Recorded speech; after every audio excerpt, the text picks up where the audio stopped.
ওরহমতুল্লাহি ওয়াবারাকাতুহু। মহান রব্বুল আলামিন আমাদের সামনে কোরবানির দিন নিয়ে এসেছেন। কোরবানি সম্পর্কে কিছু কথা বলতে চাই। সেটা হলো, কোরবানি মহান আল্লাহ তাআলার সন্তুষ্টির জন্য দেওয়া হয়।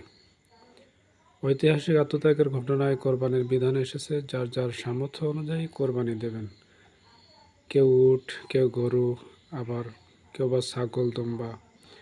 অনেকে সামর্থ্যের অভাবে একা কোরবানি দিতে পারেন না, প্রয়োজন হয় শরীকে কোরবানি দেওয়ার। আর শরীকে কোরবানি দিলে মানতে হয় বেশ কিছু নিয়ম।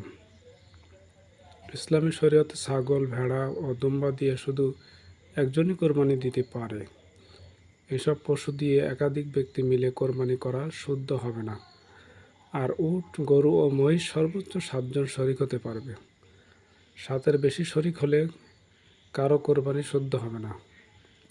হযরত জাবের রাদিয়াল্লাহু তাআলা থেকে বর্ণিত হাদিসে আছে, তিনি বলেন, আমরা নবীজি সাল্লাল্লাহু আলাইহি ওয়াসাল্লামের সঙ্গে হজ করেছিলাম। তখন আমরা 7 জন করে একটি উট এবং একটি গরুতে শরিক হয়ে কোরবানি করেছি।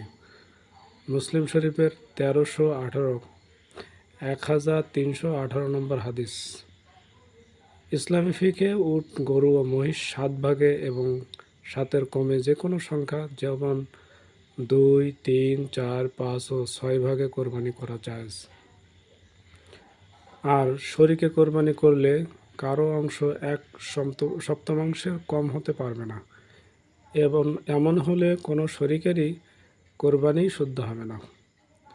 যদি কেউ গরু, মহিষ বা উট একা কোরবানি দেওয়ার নিয়তে কিনে আনে আর সে ধনী হয়, তাহলে তার জন্য এ পশুতে অন্যকে শরিক করা জায়েজ হলেও শরিক না করে একা কোরবানি দেওয়াই উত্তম।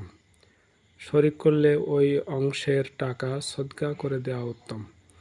আর যদি ওই ব্যক্তি গরিব হয়, যার উপর কোরবানি করা ওয়াজিব নয়, তাহলে যেহেতু কোরবানির নিয়তে পশুটি ক্রয় করার মাধ্যমে লোকটি তার পুরোটাই আল্লাহর জন্য নির্ধারণ করে নিয়েছে, তাই তার জন্য এ পশুতে অন্যকে শরিক করা জায়েজ নয়। যদি শরিক করে, তবে ওই টাকা সদকা করে দেওয়া আবশ্যক। গরিব ব্যক্তি কোরবানির পশুতে কাউকে শরিক করতে চাইলে পশু ক্রয়ের সময়ই নিয়ত করে নিতে হবে।